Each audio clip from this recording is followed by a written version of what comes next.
Yeah, and I had that too. I was my final project too. Afternoon, everybody. There's a lot of you here today. I appreciate you showing up. Good work, Nicole. Yeah, that was an excellent presentation. Thanks a lot for being here today. As you can see, my name is Max. I'm an instructional designer here at CWI. Love working here. Like the people here quite a bit. I've only been here a couple of years, but they've put up with me so far, so that's great. I'm here to talk to you a little bit today about some elements of instructional design, not destructional design, which I must say. Hopefully it won't be that way. Instructional design that you can use to improve the way that you deliver the courses by making the design process much more intentional. First off, you're here today for a reason. Obviously, it's Costa Rica, or Costa Vida, Costa Rica, excuse me. Maybe that's somebody's reason for being here, we don't know. But I appreciate you showing up because you want to learn a little bit about this too. So really what I mean by X-ray vision is a little something called design layer theory. And it was developed by Andrew Gibbons, who's a well-known instructional designer. I want to say in the early 2000s, I don't have the exact year. A little bit about why you should care is that when you start to understand the way that design layers work, you start to understand the way that the content in your course interacts with your strategies, the way that it's represented to your learners, the controls that you give them to interact with you in that instructional conversation. It's the way that, as I mentioned earlier, you can become a lot more intentional about your course design so that you can get exactly what you want out of it. You can give your learners exactly what they need to get from it. One perk that comes with this is that designing courses, when you start making intentional design decisions, is that designing your courses is a lot easier. I've spoken with a lot of faculty in my short time here that the start of the semester, the term, whatever you'd like to call it, is coming up pretty quickly, and they're not sure what to do for certain areas of their course. They're not sure if they made the right decisions when they decided to include a video for their students to watch in Blackboard, or they're not 100% confident in the way that they set up their hybrid course for the days that they'll meet, et cetera, et cetera. Once you have all this figured out, it's a pretty easy process to replicate, and as you start to get more experience with it, more practice, you start also feeling a lot more confident in that course design. So what you have in front of you is a picture of one of my favorite recipes. It's traditional Indian cuisine. It goes by the name of Bengan Bharta, and it's essentially eggplant that is roasted in a tandoori oven, which is a very special type of tool. Why I'm saying this is because it's something that I experienced actually at Bombay Grill in Boise. Shameless plug, awesome place to eat. When I experienced this, I said, oh man, I really have to try making this at home. I've got to try doing it myself. It's hard. If you don't have an oven that can heat up to like 650, 750 degrees, it can be really difficult to do. I tried making it with not a lot of success. There was a lot of smoke in the kitchen, very burnt eggplant, not a great scene. The reason I'm talking about this is because you might have ran into a course before or experienced maybe even just a product you bought or a book that you read, anything where you thought, I want to be able to replicate that. It's done really well. I want to be able to do that too. We're going to teach you how to make eggplant bharta more or less with instructional design for your courses. While we're on this topic, I felt safe to bring this up because I feel like everybody's pretty much grabbed a bite to eat. Can I just have like maybe some participation? Because I'm curious, is there anything that you've experienced or that you've, not even just food, that you really left a mark on you that you thought, oh wow, this is something that is much better than average than anything I've ran into before? Just quick show of hands. Does anybody want to share? Go ahead, Eric. I lived in England for a couple of years, and everybody rolls their eyes and makes funny sounds when I see this. Steak and kidney pie. Wonderful. It is, if it's done right, it is decadent. It is really good. So since you mentioned England, pigeon pie. Have you had that before? Never had pigeon pie. Okay, I've yet to run into somebody that's tried that in real life. I'm curious to see how that is. They talk about it on the Great British Baking Show, and it's always kind of, since I heard it on that show, I've never let it go. I've always I kind know of where you can find some pictures. yeah. Alrighty, so what to expect? We're just going to go over some brief expectations I have of you of this. It's cut and dry. There are 7 total design layers to start. That's not saying those are the only ones you're ever going to work with. Gibbons, when he initially developed the design layer theory, made it really clear to the readers of his theory that you can start with these 7 layers. You can grow it from there based on the complexity of your course design. The nice thing about course design with design layers is it's as simple or as complex as you want to make it. We're going to go with the 7 that he has prescribed to start, and specifically focus on 3 that I think are the most important for basic course design. The next thing is I want you to leave with a good understanding of how these layers work, which is that they work systemically. I just gave you the answer. I'm hoping that you're going to kind of hold on to that as we go, but I'm also going to illustrate kind of how that works. Really quick, I'm big on audience participation, so I play in a band, and that's kind of just what I do. So how many of you here, go ahead and raise your hand if this is true for you, that you feel confident in designing your course? It's good that I'm seeing pretty much everybody. I'm seeing like a little bit of the wave of the hand too. I'm glad that I see pretty much everybody doing that, because my intent is to help you feel a little bit more confident in the way that you're designing your course by making it more intentional. And that's important because when you're confident, you're more credible. We have research that tells us that. In fact, everybody's got these cards, right?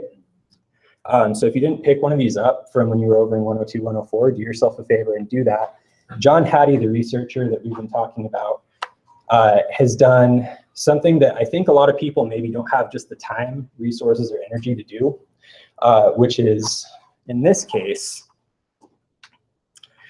a synthesis of, like Courtney was saying earlier, meta-analyses, not just a small number though, we're talking 1,500. And so that involved almost 100,000 studies so far. This is research that continues to be done year over year. So 300 million students, that's quite a sample size, right? This is reliable research. It's research that tells us a lot about what works and what doesn't in education.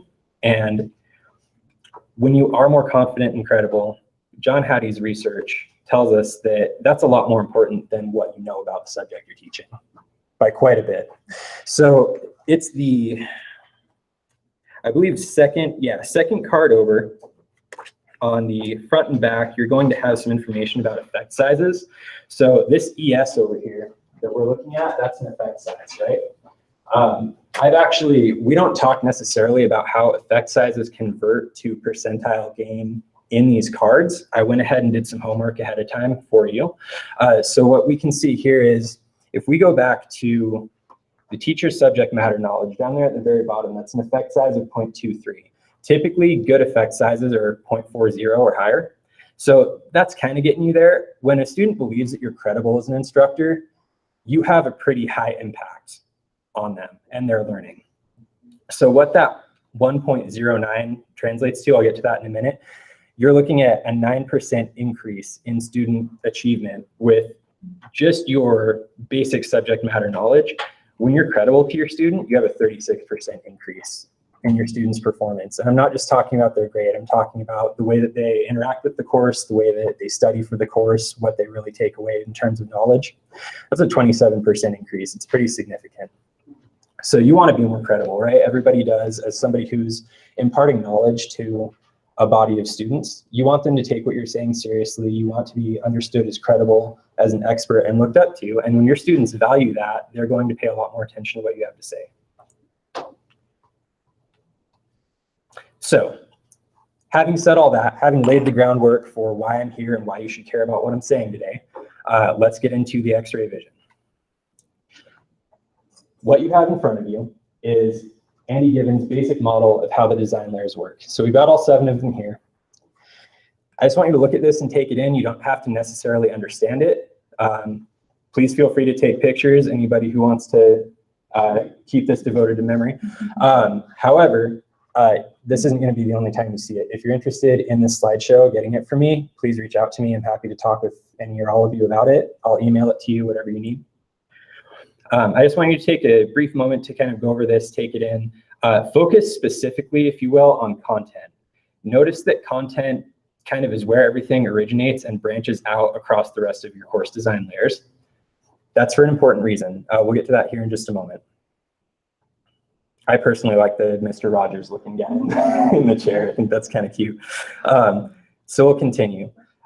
We're going to start talking specifically about the different layers now, and we'll get into kind of how they work as a system here shortly. Content is pretty obvious. At face value, content is what you want your students to know. It's what you want to introduce to your students. Whenever possible, I want you to start with content. When you make decisions about the design of your course, starting with content, it allows you to make the broadest range of choices for how you're going to develop the rest of the course. A lot of instructors, I think, maybe impulsively, choose to start their course design with strategy. This is obviously an important part of course design, but when you make a decision about how you're going to present information to your students first, you're kind of kneecapping yourself in terms of the content that you want to show them. So specifically talking, we have our Micron building for technical education out there just next to Walmart. And we have a lot of faculty that deal with processes and procedures. So like stripping down two-stroke motors, things like that. If you want to show a student a YouTube video on how to do that because it makes things a little bit easier for you, you run the risk of not being able to find a YouTube video with your specific type of engine that you're showing them how to deconstruct, first of all. Maybe it's a dated video where they're not using up-to-date tools, et cetera, et cetera. So you're making that decision about strategy, but then you lose the essential content that you want them to be exposed to. The next layer is the message layer. So as you can kind of read, I don't have to necessarily spell this out exactly as it is on the slide. The message layer is essentially what you're telling your students, right? It's going to be the main idea behind the content that you're showing them. Next, we're going to get to control. Now, quickly to back up, anybody who is detail-oriented has noticed I included asterisks next to these first three layers. Those are going to be the take-home ones. So I'm going to go back over that again. So content, strategy, and message are all going to be the ones that are the most important because those kind of inform the major skeleton of your course. The rest of it's going to be how you dress it up. I think it's also important here in the message to talk about a message instructionally with your students should be a conversation. I think a lot of you subscribe to that idea, but I want to hit specifically on that it's often effective to talk to your students about what you're going to teach them, tell them what you're teaching them, and then tell them what you've told them. Often those three parts in a conversation, if you're mindful about how that's included, go a very long way for you in instruction. The control layer is something that you would provide it's a utility that you'd provide students with to be able to engage in conversation with you. So for example, if you were using an online LMS like Blackboard, we all are pretty familiar with that, your controls are going to be ways for students to respond to you in a discussion board. So we're talking about responses, any types of files they can provide to respond to you, things of that nature. This is kind of what your content's going to look like. It's you deciding the specific media that you want to introduce to your students, how that's going to look, how you want to structure your information you're providing to them, if you want it to be in terms of tables, bullet lists, straight prose, paragraph form, anything of that nature. It's also not limited to just students reading, of course. We talk about how they're going to hear the content or view it, etc. Data management is not something that we often have to worry about as instructors. Typically, this is a design decision that's made by our learning management systems or other forms of the institution that kind of regulate how that information is handled. And I think that's something that I can kind of insert here into what I'm teaching you is that these 7 layers of design, when we're going through these for the design of our course, much with everything else in life, we don't always get to make every single decision. It's just kind of part of being an adult. We all have to accept it, even if we don't like it. In some of these cases, the decisions are made for you. But I don't want you to look at that as a bad thing, because you can only work with what you're given. So by having some of these decisions made for you, it actually makes the other decisions that are in your control much easier because it kind of narrows your selection. You don't get as overwhelmed with all the choices that you could be making. At least that's the way that I look at it to be an optimist. Media logic layer seems a lot more technical than it is. Essentially what it is a focus on how you're going to be presenting that information to students, what order it's going to appear to them. For example, if you're going to be teaching your students how to repair a flat tire on a bike, you're probably going to want to introduce them to the concept of a wrench and how that works first to be able to remove the wheel. Okay, so the best part about these layers, I may have mentioned this earlier, and if I didn't, shame on me. You can start at any point in the design process at any layer. I did mention earlier, you'll recall that I said, start at the content level first. I will always recommend that. Whenever you have a say in how you're going to design your course, always start with content, make your decisions from there. But in those instances where you're not able to make all the decisions yourself, know that you can start from any point in the process looking at any different layer, but you have to understand that because you're making some decisions in those layers, it's going to affect what content or what strategy you want to use when you're educating your students. So now that we kind of have a grasp of all 7 of those layers, we can go back to this map, and I think that it may make a little bit more sense now how these pieces interact. That's why content is over by itself. That's why it kind of flows out to strategy, data management, and so on and so forth.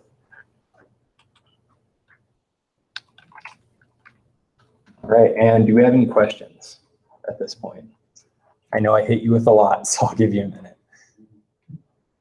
Yes. Examples, because I was okay on content, strategy, and message, and when we got to control, I kind of got lost. Okay. So do you have some examples of those things? Yeah, so a control would basically be any way for your student to interact with the instruction you're providing to them. So that could be writing down on a piece of paper their answers that you've asked, questions that you've asked them, ways that they can interact with you. In a way, it's how your students can give you feedback on your instruction. So when you're asking them to provide knowledge or information on knowledge you shared with them, they would respond as part of that instructional conversation using the controls that you give. Anybody else? Yeah, go ahead. Sorry, whoever. I was just, would that be like an assignment or something? Would that fit in with control? Is that where assignments would go? Or? Think of it more as like a method or a tool. So not necessarily assignments, but avenues for your students to be able to communicate with you. That could take the form of an assignment, but speaking technologically, it could be on just your own voice even. If you were doing face-to-face instruction. So where might assignments, where would you put assignments within that? With all that you explained, where would you normally have? So an assignment itself is, that's kind of a culmination of a number of different decisions. So in your assignment, you would have to decide what kind of content is going to be included in the assignment. Your strategy would be, when is it due? What am I expecting the student to show me? What kind of methods am I using to evoke the learning that I have disseminated to them? So I feel like maybe when we're talking about assignments, that's a series of design decisions, not necessarily just on one layer. I'm sorry? Would it fall under data management as well? I mean, accountability, is that where the data management, is that what that means? The accountability of what they know? Well, so when I talk about accountability with that, I'm talking about accountability in terms of how you're going to maintain the data from like in this case, the course that you've designed. How you're going to maintain that data, either for your records, say like student grades on a course, for example. So that's what I'm talking about with that. Mm-hmm. Go ahead. So I'm more familiar with backward design. Okay. Like from LD, Mm-hmm. where you start with the end in mind and then you formulate your objectives, Mm-hmm. the content and everything comes much later. So I'm curious where formulation of things like objectives and goals would come into Gibbons model. So I think that maybe the reason that you would think of content as being at the front end is because of a graphic like this where it shows it off to the left-hand side where we're used to in the Western world reading from left to right. Just because you're considering content first doesn't mean that you aren't planning from the end. You can start planning for your end result by looking at content first, because you're identifying what you want students to walk away with as the main content that you're introducing them to in the course. So it's more like the objectives and. Exactly, it's what you want them to You do. don't really have a specific term in this, Mhm. but they are there. Exactly, yeah. It's at the end of the day, when the instructional conversation's all said and done, it's what you would like them to know from your course. Okay, and it doesn't look like we've had any other questions. So if you happen to get any throughout the rest of the day, feel free to pull me aside. I really appreciate your time today, and thank you very much for showing up.